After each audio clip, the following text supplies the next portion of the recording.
ദൈവത്തിൽ നിന്ന് അത്ഭുതങ്ങൾ കാണണമോ? ദൈവം പറഞ്ഞത് വിശ്വസിക്കണം.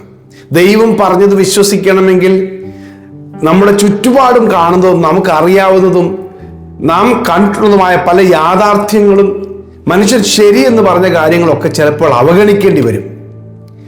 യേശു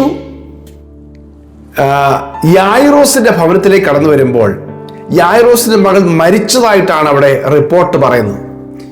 ആളുകളെല്ലാം കൂടി നിന്ന് കരയുകയാണ്.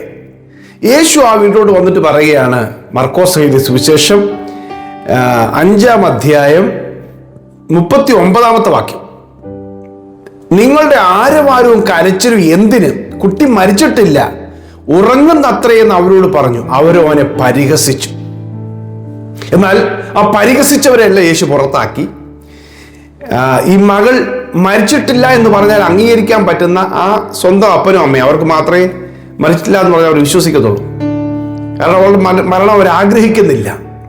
അവരെയും യേശുവിനോട് കൂടെ വിശ്വസിക്കാനായി നിൽക്കുന്ന ശിഷ്യന്മാരെ മാത്രം അകത്ത് കയറ്റി യേശു ആ മകളെ ഉറങ്ങുന്നു എന്ന് പറഞ്ഞ സത്യം പോലെ തന്നെ വിളിച്ചുണർത്തി പുറത്തു കൊണ്ടുവന്നു.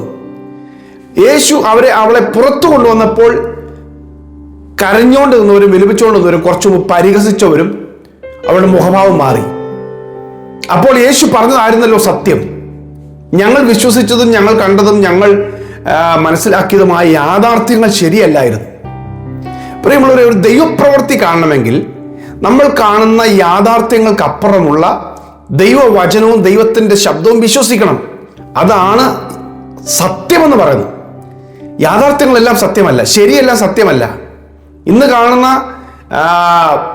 നമുക്ക് കാണാവുന്നത് ശരിയാണെന്ന് തോന്നുന്നൊന്നും സത്യമാകണമെന്നില്ല. സത്യം എന്ന് പറഞ്ഞാൽ ദൈവം പറഞ്ഞ കാര്യമാണ്, ദൈവത്തിൻ്റെ വചനമാണ്. അതാണ് നിത്യമായി നിലനിൽക്കുന്ന യാഥാർത്ഥ്യങ്ങൾ.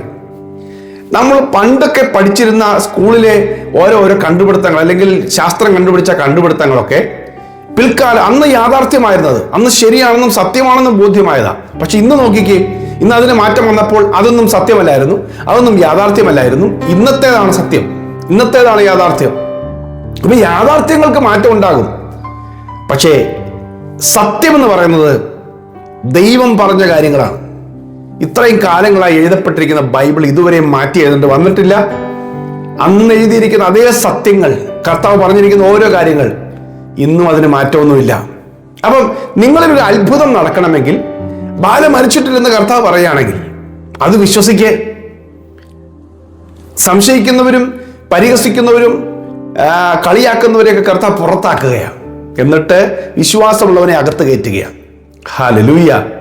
നിങ്ങളുടെ ജീവിതത്തിലും കർത്താവ് ഒരു അത്ഭുതം ചെയ്യും. നിങ്ങൾക്ക് വേണ്ടി കർത്താവ് വൻകാര്യം, നിങ്ങളുടെ കുഞ്ഞുങ്ങൾക്ക് വേണ്ടി വൻകാര്യങ്ങൾ ചെയ്യും.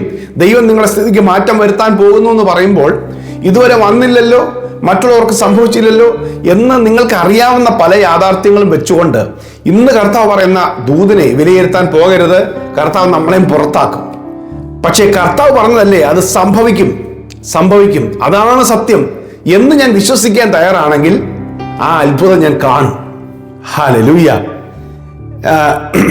യോഹന്നാന്റെ സുവിശേഷം 11-ാമത്തെ അധ്യായത്തിൽ യേശു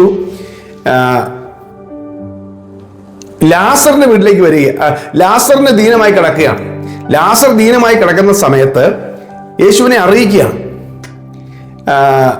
അപ്പൊ യേശു പറഞ്ഞു, ഈ ദീനം മരണത്തിനല്ല, ദൈവത്തിന് മഹത്വപ്പെടേണ്ടതിനാണ്. യേശു അങ്ങോട്ട് പോയില്ല. എന്നാൽ പിന്നീട് സംഭവിച്ചതെന്നറിയാമോ?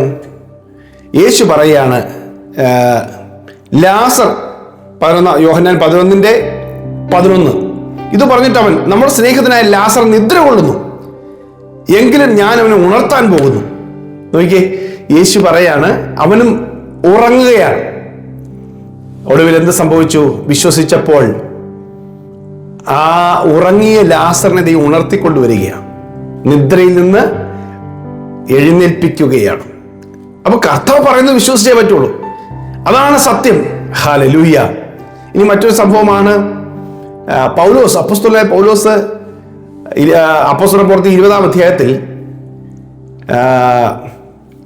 ഒരു വീടിന്റെ എന്താ പറയുക, കിളിവാതിൽ നിന്ന് ഒരു ആൾ പ്രസംഗം കേട്ട് കുറെ നേരം കഴിഞ്ഞപ്പോൾ ഉറങ്ങി താഴെ വീണു. അദ്ദേഹം മരിച്ചുപോയെന്നുള്ളതായിരുന്നു പറഞ്ഞ യാഥാർത്ഥ്യം. എന്നാൽ പൗലോസ് അവിടെ ചെന്ന് പറഞ്ഞൊരു കാര്യം കണ്ടോണം, 20:10 പൗലോസ് ഇറങ്ങിച്ചെന്ന് അവന്റെ മേൽ വീണ് തഴുകി, ഭ്രമിക്കേണ്ട, അവന്റെ പ്രാണൻ അവനിൽ ഉണ്ടെന്ന് പറഞ്ഞു. അപ്പൊ കാണുന്നവർക്ക് അത് തോന്നുകയില്ല, മരിച്ചതാ. പക്ഷേ വിശ്വാസമുള്ളവൻ പറയുകയാണ് അവന്റെ പ്രാണൻ അവനിലുണ്ട്. അതായിരുന്നു അത്ഭുതത്തിന്റെ വഴി. ഹല്ലേലൂയ. ബാല മരിച്ചിട്ടില്ല എന്ന് പറഞ്ഞാൽ അത് വിശ്വസിക്കാൻ കർത്താവ് പറഞ്ഞതുകൊണ്ട് അത് നടക്കും, അങ്ങനെ സംഭവിക്കും. ഹല്ലേലൂയ. അതെ, കർത്താവിന് ഒരു കാര്യം അസാധ്യമല്ലെന്നേ. കർത്താവ് പറഞ്ഞത് വിശ്വസിച്ചോ. യാഥാർത്ഥ്യങ്ങളൊക്കെ ചിലപ്പോൾ മാറ്റേണ്ടി വരും, കർത്താവിന്റെ സത്യങ്ങൾ ഒരിക്കലും മാറില്ല. ഹല്ലേലൂയ. ദൈവത്തിന്റെ വചനത്തിന് ഒരു മാറ്റവും ഉണ്ടാകില്ല. മനുഷ്യൻ പറയുന്നതെല്ലാം താൽക്കാലികമായതെല്ലാം മാറിപ്പോകും. ഹല്ലേലൂയ. ദൈവം യേശുവാണ്. യേശു പറഞ്ഞില്ലേ, ഞാൻ തന്നെ വഴിയും സത്യവും ജീവനുമാണ്. യഥാർത്ഥമായ സത്യം ആരാണ്? സത്യം യേശുവാണ്. ദൈവമാണ് സത്യം, അവന് മാറ്റമില്ല. ആമേൻ. അതെ, കർത്താവ് പറഞ്ഞു വിശ്വസിച്ചോ, അവിടെ അത്ഭുതം നടക്കും. യാഥാർത്ഥ്യങ്ങളോ സാഹചര്യങ്ങളോ ഒന്നും നോക്കണ്ട, കർത്താവ് അത്ഭുതം ചെയ്യും. പ്രിയ കർത്താവേ, ഇന്ന് ഞങ്ങൾ വിശ്വസിക്കുകയാണ്. മാനസികമായി ഞങ്ങളുടെ ചുറ്റും വാതിലുകൾ അടഞ്ഞിരിക്കുകയാണ്, വഴികളൊന്നുമില്ല. കർത്താവേ, ഞങ്ങൾ അറിഞ്ഞത് എല്ലാം ഞങ്ങൾക്ക് വിപരീതമായി നിൽക്കുന്ന സാഹചര്യങ്ങളാണ്. എന്നാൽ ഇന്ന് അങ്ങ് പറഞ്ഞ് ഞങ്ങൾ വിശ്വസിക്കുന്നു, ബാല മരിച്ചിട്ടില്ല, ഉറങ്ങുന്നത്രേ.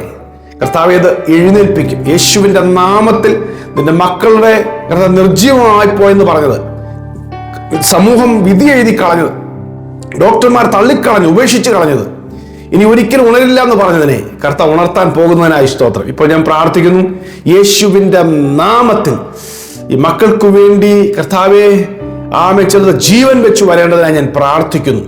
യേശുവിന്റെ നാമത്തിൽ അടഞ്ഞുപോയത് തുറന്നു വരേണ്ടതിനായി ഞാൻ പ്രാർത്ഥിക്കുന്നു. യേശുവിന്റെ നാമത്തിൽ വഴിമാറിപ്പോയ നന്മകൾ യേശുവിന്റെ നാമത്തിൽ മക്കളുടെ കുടുംബത്തിലേക്ക് വരേണ്ടതിനായി ഞാൻ പ്രാർത്ഥിക്കുന്നു. അങ്ങനെ സംഭവിക്കട്ടെ.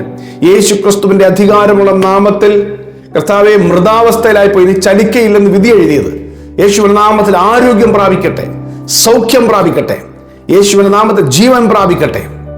ആമേൻ. കർത്താവേ, അങ്ങയുടെ വചനത്തെ ഞങ്ങൾ വിശ്വസിക്കുന്നു. അവിടുന്ന് അത് ചെയ്യുവാൻ ശക്തനാകയാൽ വിളിവിച്ച് പുറത്തു കൊണ്ടുവരും. അത് വിശ്വസിക്കുന്നു. കർത്താവെ, അവിടുത്തെ മഹത്വത്തിനായി ഞാൻ സമർപ്പിക്കുന്നു, യേശുവിൻ നാമത്തിൽ തന്നെ. ആമേൻ, ആമേൻ, ആമേൻ, ആമേൻ. വിശ്വസിക്കേ, ദൈവത്തിന്റെ അത്ഭുതങ്ങൾ കാണും. കർത്താവ് അത്ഭുതം നിങ്ങൾക്കൊണ്ട് ചെയ്യട്ടെ. സന്ദേശം കുറെ പേർക്ക് ഷെയർ ചെയ്യുക. God bless you. Have A wonderful day.